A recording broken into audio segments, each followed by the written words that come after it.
Hey everybody, welcome. Welcome to Daily Reflections with Chris. My name's Chris, and this is Daily Reflections. For today, it's going to be March the 11th, and today the title of the entry is called Good Orderly Direction. It is when we try to make our will conform to God's that we begin to use it rightly. To all of us, this was a most wonderful revelation. Our whole trouble had been the misuse of willpower. We had tried to bombard our problems with it instead of attempting to bring it into agreement with God's intention for us. To make this increasingly possible is the purpose of AA 12-step, and step 3 opens the door. That's out of the 12 and 12, page 40. All I have to do is look back at my past to see where my self-will has led me. I just don't know what's best for me, and I believe my higher power does. G.O.D, which I define as God orderly direction, has never let me down, but I have let myself down quite often. Using my self-will in a situation usually has the same result as forcing the wrong piece into a jigsaw puzzle: exhaustion and frustration. Step 3 opens the door to the rest of the program. When I ask God for guidance, I know that whatever happens is the best possible situation. Things are exactly as they are supposed to be, even if they aren't what I want or expect. God does do for me what I cannot do for myself, if I let Him. Wow. Folks, I was hoping today was going to be a short one, but it seems like so far, up until March 11th, all these entries have been longer than usual. So thank you for your patience as I read. Thank you as your patience as I put my thoughts together. Thank you for your patience as my dogs bark or get into the trash. You can't see it, but I can see it. And they get into trash and they find things that we've been looking for this whole time. Where was this? But they find it. So God's dogs are good. So it's talking about good orderly direction, and it talks about a lot of things here, but two important things it talks about is G.O.D, right? This word that we've talked about, like the God word, like some people just cannot stand the God word. If anybody even says it like in a meeting, some people will just completely shut off. Some people will walk off without giving it an opportunity to maybe hear the rest of somebody's share. And in this share, he says G.O.D, good orderly direction, right? These acronyms or these words, he said God, but he meant good orderly direction, right?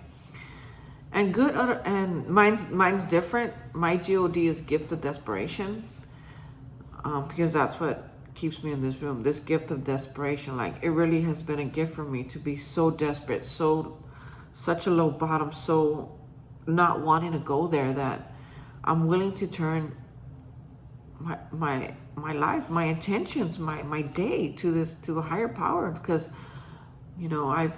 my thoughts, especially, I do a lot of, I call them thought works, but all I really do is just turn my thoughts over and over and over, because sometimes there's just one, they're incorrect, they lie to me, right? 2, they drive me crazy, and 3, they've moved me in a direction of my life that I don't want to go there no more, right? So I fight it off by working on it, right? Getting to the root of it, first of all, turning it over to God. And in this case, good orderly direction, right?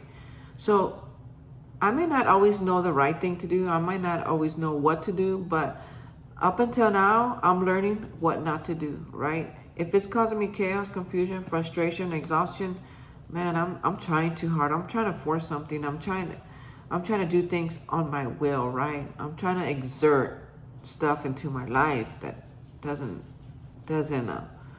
need to be there at that moment. It's not that I'll never get it. It's just at that moment, it's not the right time. If I'm trying to force it, will I still try? Yeah. Will I still tell myself, you're not forcing it? Yeah. You're doing good? Yeah. I tell myself that often. But when at the end of the day, if I look at it honestly, if I take a really good, honest look at what I'm doing, why I'm doing it, and who I'm doing it with, then there might be a slight exertion there. And what I'm learning is exertion is force. It's not life, law of attraction. It's not what's meant for me. It's not what God wants for me. What God wants for me is going to come easy and effortlessly without, yeah, I'll put effort into it, but I won't try to force it, right? It'll feel effortless compared to all the energy I put into some of the stuff that God does not want for me. The stuff that is not good for me anymore. Like trying to get high. Like, man, man, I hated it. I didn't like who I became when I got drunk. My whole mind was driving me crazy. Am I going to have enough money to get as lit up as I want to be today? That's all I kept thinking about all day. And I would work my butt off just to have that amount of money. And then I would go take myself shopping every day because I needed to look good. I wanted to look good so that if I had a partner, she would think that I'm the most gorgeous thing in the world. And if I didn't have a partner, I was going to find somebody to think that. But I had to buy new clothes every single day. In other words, I was pretending to be somebody that I wasn't. I was pretending to be somebody who had a lot of money. I was pretending to somebody who had and I did have, okay, let me tell you something. I did have money, and yes, I did care about what I looked like, but I used it for all the wrong reasons. That money that I had was not for drinking and drugging. It was for paying bills, light, buying food, putting gas in the car, maintaining my car. That's what that money was for, but I never used it for that, right? So it's not that I didn't have it, it's that I did have it, and I was using it for the wrong reasons. And it's not that I should give myself the opportunity to buy myself new things if I want, but I was doing it for the wrong reasons, right? So once I put that first drink and that first sip of alcohol in my system, man, all bets are off. It's like, who cares how I look? I just want to get drunk. Who cares how much money I have left? I just want to, and I stopped thinking about that for a moment. And then all I could think about was the next drink. And 2 o'clock came around. They're like, last call. And here I am trying to chug 2 beers in the restroom, right? And then go on even further to drink leftover beers that people had left there, right? Oh, it was gross because I didn't know when I was going to get my next beer, and I needed that. So after 2 o'clock, what's more easier to get than drugs? So then I would hang out with people that would gladly, take advantage of me. And I mean, not take advantage of me. I gave it up willingly, right? Let's get honest here, because I wanted to get high, and I would do things that I said I would never do with people that I said I would never do them with. So there came a time where it was like this, what they call in recovery, decomprehensible demoralization. It's like, man, how did I get here again? I was only going to go out for one drink. How did I get here again? I said I wasn't going to drink for Lent, and how did I get here again? How did I just spend all my rent again? How did I end up with this person again? How am I not being able to sleep for 2 weeks again? How did I miss my work again? How did I lie to my family again? I mean, it's just this demoralization that's it's so ratchet, and it hurts so hard.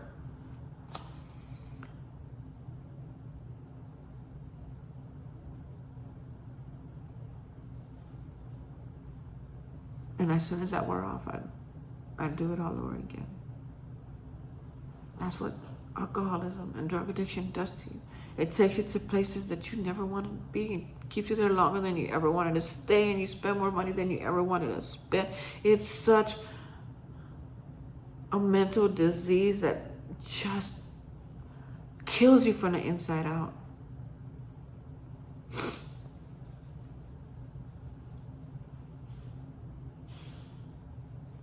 When I went to church, and I learned about God, and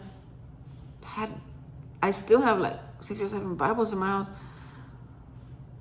Now I open them a little bit more than I used to, but it was this 12-step program that helped me really get out from under that, and really just gently gave me these steps to work. I mean, we're spending a whole month on step 3 and tradition 3, which we haven't got to yet, but on step 3, I mean, they really want me to get this. They really want to be like, Chris, there is help. Chris, there is power there. And it's not that you're non-entity. It's not that you're powerless over everything. It's you're misusing that power. You're misusing your willpower. You're misusing that. Instead of doing it for good, you're doing it for evil. Under the influence of alcohol, I never did anything for good. As a matter of fact, after I put a little alcohol in my system, I didn't care what my girlfriend was doing or who she was doing it with, or if the safety of my family or how they're gonna get home. I didn't care about none of that. I just cared about Chris. And that's what alcohol did for me. Now trying to do different, I need direction. I need direction. I need to give up my thoughts, right? Where it says we made our decision to tell our will in our life. My will is my thoughts and my actions. This is what I think, and this is what I'm gonna do. Oh, scratch that. No. I'm doing an example here. This is what I think, and this is what I'm gonna do. No, Chris. Tell me. Let's talk about what you're thinking here. Think about what you're thinking, right? You might hear that sometimes. It seems to be a hot topic. To think about what you're thinking. Well, this is what I think. I think that so-and-so thinks this about me because this is what she did and this is how I felt. And I don't see her doing that to anybody else. And it makes me feel excluded. It makes me feel like an example. It makes me feel like the most righteous person. It makes me feel loved. It makes me feel deceived. It makes me feel threatened. It makes me feel insecure. It makes me feel scared. It makes me feel hopeless. Okay. Which tells me, if you're feeling that way, Chris, it tells me that you're putting way too much importance on what these people think about you. And they're just people full of flaws. They got their stuff going on. I'm pretty sure they're not trying to make you feel any certain kind of way. If you go right now with all those emotions and tell that person exactly how you feel, you're going to probably lose your job. Cut it out. I can't cut it out. Okay, then it's time to turn it over. God help me.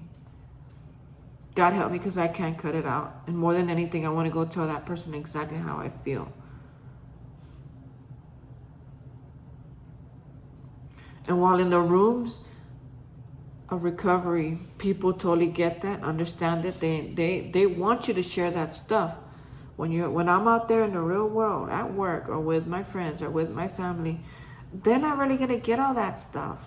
And while my family might get me a little bit more today, that make it okay to hurt them all the time. I mean, people get tired of that stuff, Chris. People get tired of that stuff.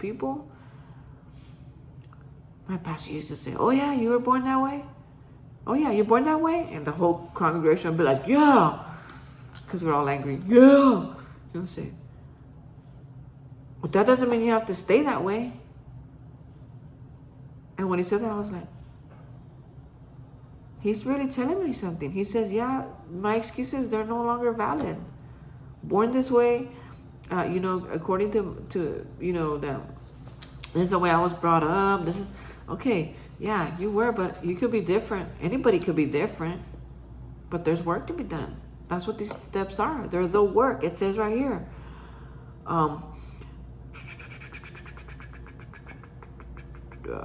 Okay, God's to make this increasingly possible, right? Okay, it says, we had tried to bombard our problems with it instead of attempting to bring it. In other words, I'm trying to force this. I'm trying to exert my will on people, places, and things instead of trying to bring it into alignment with God's intention for me. God, do you really want me here? Like, what's going on here? Am I doing this wrong? Should I even be doing this? Man, I'm ready to go. If you're ready to go, if we're done here, let's go. Right? And waiting for the answer. But it says to make this increasingly possible is the purpose of AA's 12 steps, all the steps, right? Not just 1, 2, and 3, but 1, 2, and 3, all the way to 12, right? This is the purpose of these steps. It's a new way of living, a design for living, something different, learning how to do things like I've never done them before, right? And step 3 opens the door. In other words, I'm barely opening the door here to be like, okay, I'm turning it over. That's how I put my will into alignment with God's will. I turn it over and say, okay, God, I'm done here. I'm exhausted. I don't know what else to do. You take care of it. And help me to do what it is that you will have me do while you're working that out. And every time I do that, things happen. Things happen in my life where it's like, I get the peace. If nothing else, I get a peace inside of me that passes all understanding. I don't know how you're going to do it, but you're going to do it. I don't know how it's going to be different, but it'll be different because I'm trying it different. I'm doing different things today. I'm not trying to go tell them, what they should be doing with their life. I'm not going there and trying to tell them, why they should pick me and not other people, man. None of that is none of my business. All that is none of my business. It's God's business.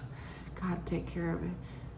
I don't know how many times I have felt like, man, I dodged the bullet there when I wasn't chosen, or I dodged the bullet there when they broke up with me, or I dodged a bullet there when I didn't get the job, or I dodged a bullet there when my boss picked somebody else over me. Oh, that, you know how many times I sit there and be like, oh my God, that would have been me right now.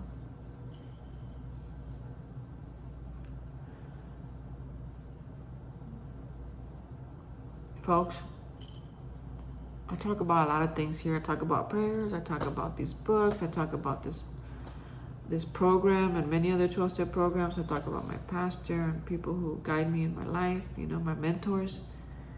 Talk about a lot of things that I use, right? That I have available to me when I'm going bonkers over here, right? I have all that, but none of that'll work. Not even the God thing. If I don't get honest. That is the key. This is la clave. That is the code right there. Honesty. If I'm not honest, my therapist cannot help me. If I'm not honest, my pastor cannot help me. If I'm not honest, my friends and family cannot help me or even understand. If I'm not honest,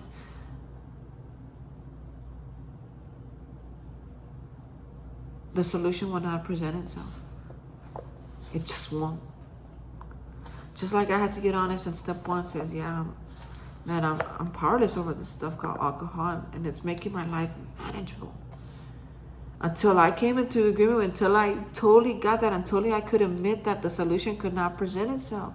Even if it was there, it was like something was holding me back. And so I was able to say, man, I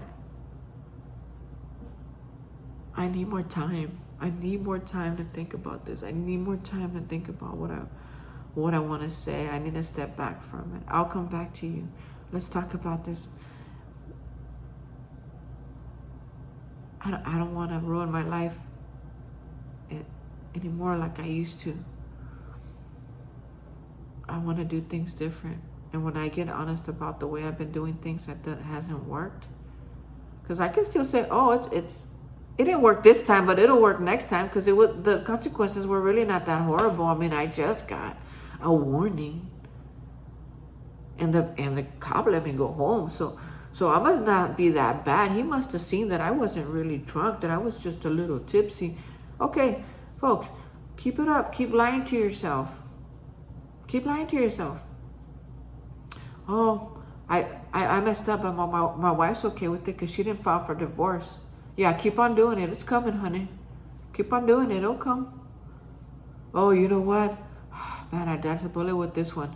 Oh, man. Thank God my boss didn't fire me. Even though it's the 5th time I did it this month, thank God my boss didn't fire me. Boy, girl, watch out. There's too many people out there looking for work. And if you think that nobody will replace you, that's incorrect. Cut it out. It's okay to want to go to work on time and do what you're supposed to do. It's totally fine. It's totally fine to get honest with your wife. It's totally fine to want to do the next right thing in society. It's totally fine, folks. It's totally fine, man. Stay away from those naysayers. Stay away from those negative Nellies who find wrong in everything. Because guess what? That'll be you soon. And you'll be just as miserable as they are. Get away. Find you a new tribe. There's so many out there. My tribe's always looking for people. Always. We're always looking for new people to hang out with, talk to, hear about, listen to. I love listening to new people come to my group and they're just like telling me what their life was, and we get to laugh and we joke. Why? Because everybody says it differently. As a matter of fact, in my group, they say it in a different language. They say it in Spanish. That's another story. But those of you who know a little bit about me, is I'm a translator, right? So I translate from English to Spanish recovery topics. I go to recovery conferences, and I'm a translator. I translate what they're saying in English, and I translate it into Spanish. So the Hispanic population, or people who speak Spanish, come in, and they can get the same message that we're getting. So they can get the same information that we're getting, right? That's kind of like what my purpose is right now. I hate to call it a job, but it's like a position that I hold, right? But that's what I do. I don't call it a job, but it's a position that I hold, and that's what I do. I translate. So when they offered me this position, like, Chris, do you want to be the bilingual chair for this area, for Southwest Texas area? And I said, yeah, I would love to. Like, it felt like an honor that they would ask me or consider me, right? And I had to wait because they had considered other people too. And then once it didn't work out for those other people, I was kind of like, I think the last one, but I don't care. I don't care, because it was meant to be. How did not nobody else get it, right? So here I am, and I decided, well, if I'm gonna translate, I gotta know how they talk, right? I mean, Google can translate. It'll translate words for you all day, but will it say it like they say it? Will they put it in the sentence the way they put it? No. So I started going to these Spanish-speaking meetings, and I started hanging out with the Spanish population, and now I can translate for them. And they like hearing me, and they laugh when they're supposed to laugh and cry when they're supposed to cry, because getting to know them has really, really helped me in translating, that I could translate not just the word, but the emotion, that I could translate not just sentences, but ideas and thoughts.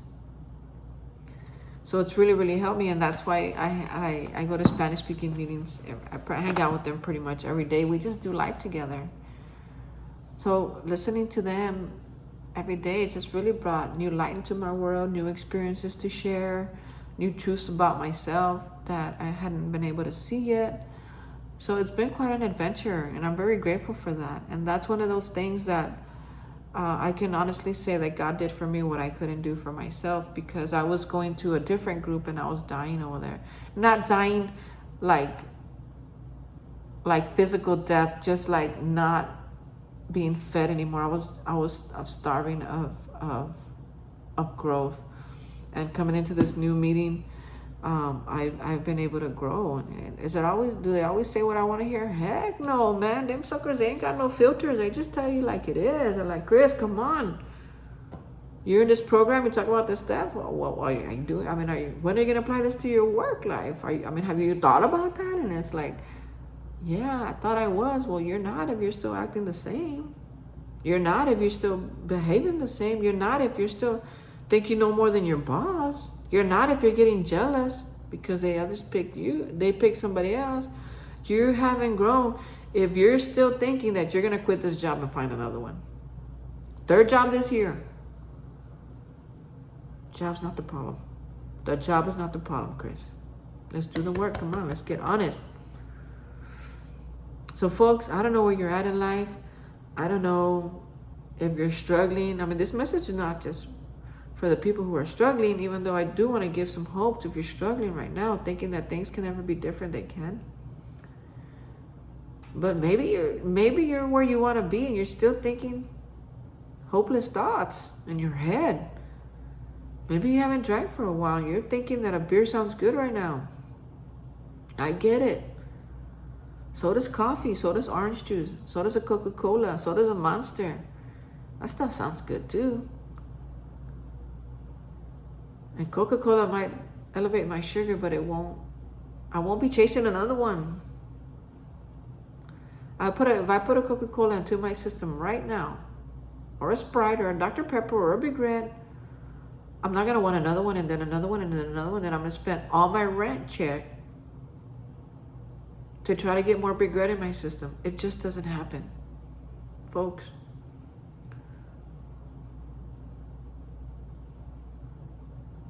Get honest. It'll help you in every single area of your life, and only you know your honesty. I accept what you tell me as your honesty, because I believe everybody should be trusted to some degree. But if you're lying to me, that's between you and God. If you're lying to your husband, that's between you and God. If you're lying to your wife, that's between you and God. If you're lying to your mother, your father, your employer, if you're lying about it, something's not right. Get honest. It's the key. Well, they say willingness is the key. So if you're not willing to be honest, pray to be willing to be honest. Get honest. It's the most liberating thing in the whole world. But talk to somebody about it, okay? Let's not just ruin other people's lives with our honesty.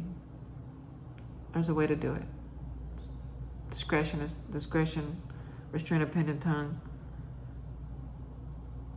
But get honest with yourself at least first.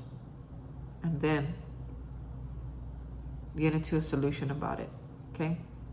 If you're cheating and you haven't got honest about it, but you want to get honest about it, get honest about it to yourself. And try to find a solution. Because in our honesty, we don't want to hurt people. In our honesty, we don't want to drive people nuts. In our honesty, we don't want to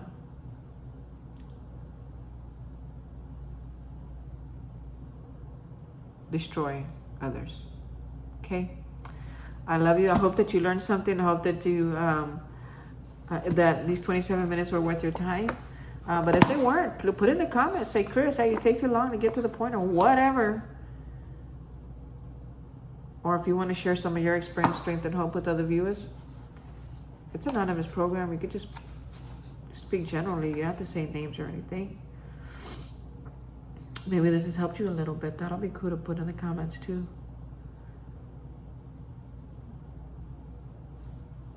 Thank you for your time. I really do appreciate it. More than you know. And we'll talk soon.